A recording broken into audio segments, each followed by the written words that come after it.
بھارت نے حملہ کیا تو رد عمل تیز اور دردناک ہوگا، D G I S P R نے خبردار کر دیا۔ ترک میڈیا کو انٹرویو میں لیفٹیننٹ جنرل احمد شریف نے کہا، بھارت یاد رکھے وہ امریکہ نہیں اور پاکستان افغانستان ہی ہے۔ پاکستان نے بھارت کے 3 رافیل طیاروں سمیت 6 جنگی جہاز مار گرائے۔ دنیا جانتی ہے لیکن نئی دہلی اسے مارنے کو تیار نہیں۔ پاک بھارت ہاٹ لائن کھلی ہے، توقع ہے سیز فائر برقرار رہے گا۔ مزید کہا کہ کشمیر ایک بین الاقوامی تسلیم شدہ تنازع ہے۔ بھارت مسئلہ حل کرنے کی بجائے جبر سے اسے اندرونی مسئلہ بنانے کی کوشش کر رہا ہے۔ ہم کبھی بھارتی بالادستی کے آگے نہیں جھکیں گے۔ پاکستان میں دہشت گردی بھارت کی حمایت اور حوصلہ افزائی سے ہو رہی ہے۔ ہمارے پاس اس بات کے بہت سے ثبوت موجود ہیں۔ رافیل کا حشر دیکھ کر وکرانت کی آگے بڑھنے کی جرت نہ ہوئی۔ وزیر اعظم شہباز شریف کا ڈاک یارڈ کراچی میں نیوی کے افسروں اور جوانوں سے خطاب، کہا بھارتی فوج بری اور فضائی پٹائی کے بعد ہماری بحریہ سے لڑنے کی ہمت نہ کر سکی۔ دشمن کے خلاف پاک بحریہ کی تیاری مثالی تھی، بحری ہتھیار مقررہ پوزیشن پر نصب کر دیے گئے تھے۔ دشمن ہمت کرتا تو پاک نیوی 1965 کی طرح ایک بار پھر آپریشن دوارکا کی یاد تازہ کر دیتی۔ بری فوج نے دشمن کے ٹھکانوں پر ٹھیک نشانے لگائے، پاک فضائیہ نے جدید ٹیکنالوجی سے دشمن کے طیارے مار گرائے، بہادر افواج نے دشمن کو ایسا سبق سکھایا جو قیامت تک یاد رکھے گا۔ پاکستان کا ازلی دشمن ہمارا بال بھی بیکا نہ کر سکا۔ کشیدہ صورتحال میں قوم سیسا پلائی دیوار کی طرح کھڑی رہی۔ بہادر افواج میں مربوط تعاون سنہری باب ہے۔ شبلی فراز کا سفارتی کمیٹی میں اپوزیشن رکن شامل نہ کرنے پر اعتراض، سینٹ اجلاس سے گفتگو کرتے ہوئے کہا حکومت نے تنگ نظری کا مظاہرہ کیا، اپوزیشن کو قومی مسئلے پر سائیڈ لائن کر دیا۔ ہمیں اب بھی بھارت سے خطرہ ہے، پاکستان کا کیس لڑیں گے، اپنے پارلیمنٹیرینز کے وفد اپنے خرچے پر بھیجیں گے۔ وفاقی وزیر قانون اعظم نذیر تارڑ کی وضاحت، بولے حکومت کے وفود میں حکومتی اتحادی ہی شامل ہوتے ہیں، اپوزیشن کو اختلاف رائے کا حق ہے۔ بھارت کو جارحیت پر منہ کی کھانا پڑی، قوم متحد اور مسلح افواج کے شانہ بشانہ ہے۔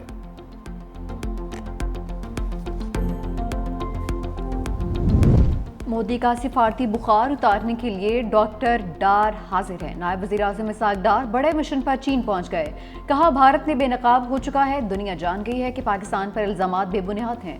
نائب وزیر اعظم دورہ چین پر بھارتی پروپیگنڈے اور جھوٹ کا پردہ چاک کریں گے۔ چینی وزیر خارجہ کے ساتھ ملاقات میں بھارتی سفارتی مہم جوئی کے خلاف پلان تیار ہوگا۔ ترجمان چینی وزارت خارجہ کے مطابق چین اور پاکستان ہمیشہ کے اسٹریٹجک شراکت دار ہیں۔ پاکستانی نائب وزیر اعظم کے دورے سے تعلقات کو مزید وسعت دینے کا موقع ملے گا۔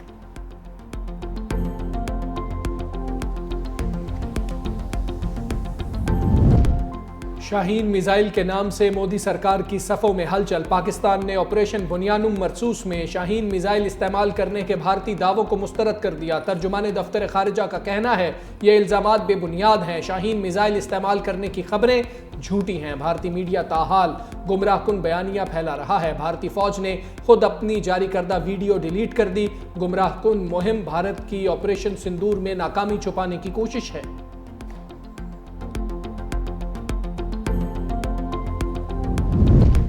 ہمارے شہداء ہمارا فخر، air chief marshal Zaheer Ahmed Babar Sidhu کی اسکواڈرن لیڈر عثمان یوسف شہید کی رہائش گاہ آمد، اہل خانہ سے تعزیت، فاتح خان نے بھی کی درجات کی بلندی کے لیے دعا۔ ایئر چیف نے شہید کو شاندار الفاظ میں خراج عقیدت بھی پیش کیا۔ ایئر چیف کی سی ایم ایچ میں زیر علاج زخمی اہلکاروں اور شہریوں کی بھی عیادت۔ ایئر چیف نے اسپتال کے عملے کو ہدایت کی زخمی اہلکاروں کو ہر ممکن طبی امداد اور انتظامی تعاون فراہم کیا جائے۔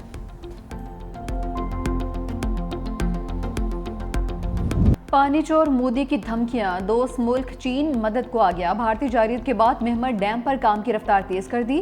چینی میڈیا کے مطابق چین پاکستان کی واٹر سپلائی کسی بھی صورت میں معطل ہونے سے پہلے ڈیم کی تعمیر مکمل کرنا چاہتا ہے۔ نہمن ڈیم پر کام 2019 سے جاری ہے، تکمیل پر 800 میگا واٹ بجلی پیدا ہوگی، آبپاشی کے لیے لاکھوں ایکڑ فٹ پانی بھی ذخیرہ کیا جا سکے گا، 3 کروڑ آبادی کو صاف پانی مہیا کیا جائے گا۔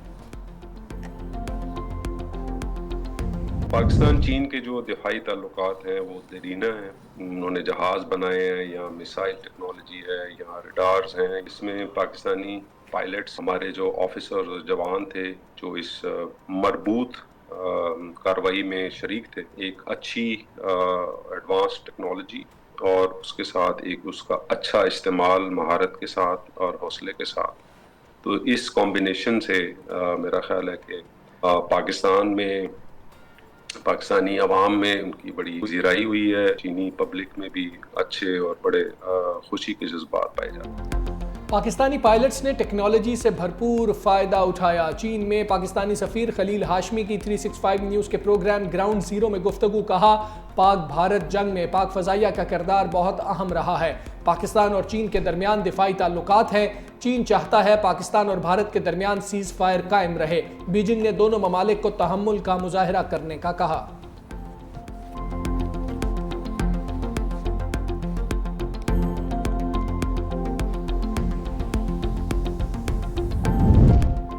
بھارتی سیکرٹری خارجہ نے مودی کے دعووں کی قلی کھول دی. پارلیمانی کمیٹی کو بریفنگ میں وکرم مسری نے کہا حالیہ جنگ میں پاکستان نے ایٹمی حملے کا کوئی اشارہ نہیں دیا. دونوں ممالک کے درمیان تنازعات ہمیشہ سے روایتی سطح پر رہے ہیں.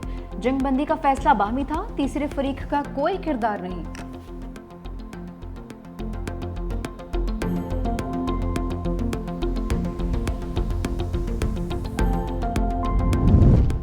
پاک فضائیہ کے ہاتھوں کتنے طیارے تباہ ہوئے. راہل گاندھی نے اپنا سوال پھر دوہرا دیا. بولے جے شنکر کی خاموشی مجرمانہ اور قابل مذمت ہے. آج پھر پوچھ رہا ہوں کہ کیا بھارت نے اپنے طیارے اس وجہ سے گوائے کہ پاکستان کو حملے کا پیشگی علم تھا؟ یہ محض کوتاہی نہیں بلکہ ایک سنگین جرم ہے.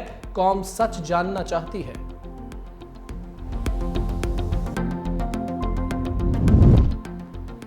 بھارت کے ہاتھوں رافیل فیل. نتائج دور تک جانے لگے. فرانسیسی کمپنی کو جنگی جہاز فروخت کرنے کے لالے پڑ گئے.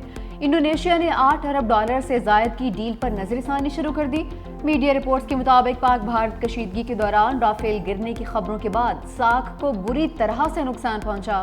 انڈونیشیا اور ڈسالٹ ایویشن کے درمیان رافیل طیاروں پر ڈیل گزشتہ سال ہوئی تھی. پی ٹی آئی میں اسپیکر اور وزیر اعظم پر عدم اعتماد کی باتیں. اسد کیسر بولے کشیدہ صورتحال میں تحریک عدم اعتماد لاتے تو ہماری حب الوطنی پر شک کرتے. ابھی بھارت سے کشیدگی کا جائزہ لے رہے ہیں. ہم نے ایک مکمل جامع پلان بنایا تھا. ہم نے آل پارٹیز کانفرنس سمیت اسمبلی کے باہر اپنی اسمبلی لگانے کا پلان بنایا. عدم اعتماد کے معاملے پر بھی ہماری سنجیدہ گفتگو ہوئی. بیرسٹر گوہر کی وزیر اعظم کے خلاف تحریک عدم اعتماد لانے کی خبروں کی تردید. کہا یہ سب جعلی خبریں ہیں. وقت کے ساتھ چیزیں بدلنی چاہیے. ایک ہفتے میں سب کچھ بدل گیا. سیز فائر ہو گیا.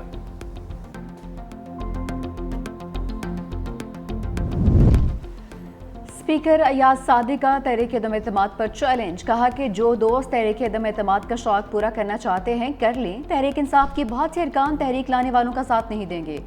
میں مطمئن ہوں اور بطور اسپیکر میرا کردار سب کے سامنے ہے. اگر تحریک آ بھی گئی تو ان کے اپنے لوگ ساتھ نہیں دیں گے.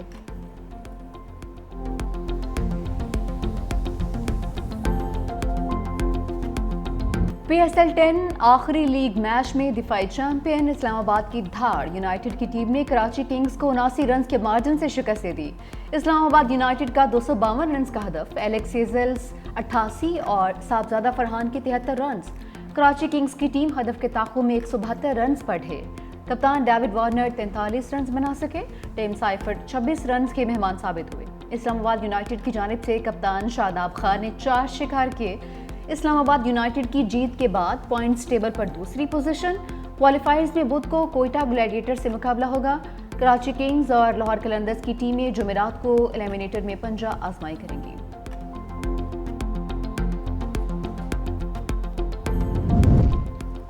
18 سال سے کم عمر کی شادی کی ممانعت کا بل سینٹ سے منظور. بل نظریاتی کونسل بھیجنے کی تحریک مسترد. جے یو آئی فے کی بل کی مخالفت. بل سینیٹر شہری رحمان نے پیش کیا. کم عمر میں شادی ممانعت بل پہلے ہی قومی اسمبلی سے منظور ہو چکا. مولانا فضل الرحمان کہتے ہیں کم عمری کی شادی پر پابندی کا بل واپس نہ لیا گیا تو سڑکوں پر آئیں گے. امریکی صدر ٹرمپ کا روسی ہم منصب پیوٹن کو ٹیلی فون، دونوں رہنما 2 گھنٹے تک گفتگو کرتے رہے۔ ڈونلڈ ٹرمپ کا یوکرین میں فوری جنگ بندی کا مطالبہ، روسی صدر نے جنگ بندی کے لیے کام کرنے پر حامی بھر لی۔ ٹرمپ کہتے ہیں پیوٹن کے ساتھ گفتگو انتہائی مثبت رہی، یوکرین اور روس فوری طور پر براہ راست مذاکرات کا آغاز کریں گے۔ دونوں ممالک خود مذاکراتی شرائط طے کریں گے۔ روس جنگ بندی کے ساتھ امریکہ کے ساتھ بڑے پیمانے پر تجارت کرنا چاہتا ہے۔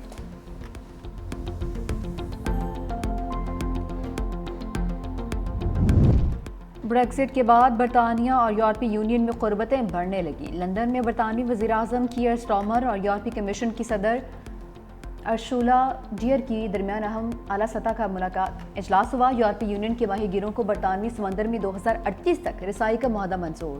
برطانیہ کو یورپی یونین سے خوراک، جانوروں اور زرعی مصنوعات پر چیکنگ کی پیچیدہ عمل میں نرمی ملے گی۔ برطانیہ اب یورپی یونین کے مشترکہ دفاعی منصوبوں میں حصہ لے گا۔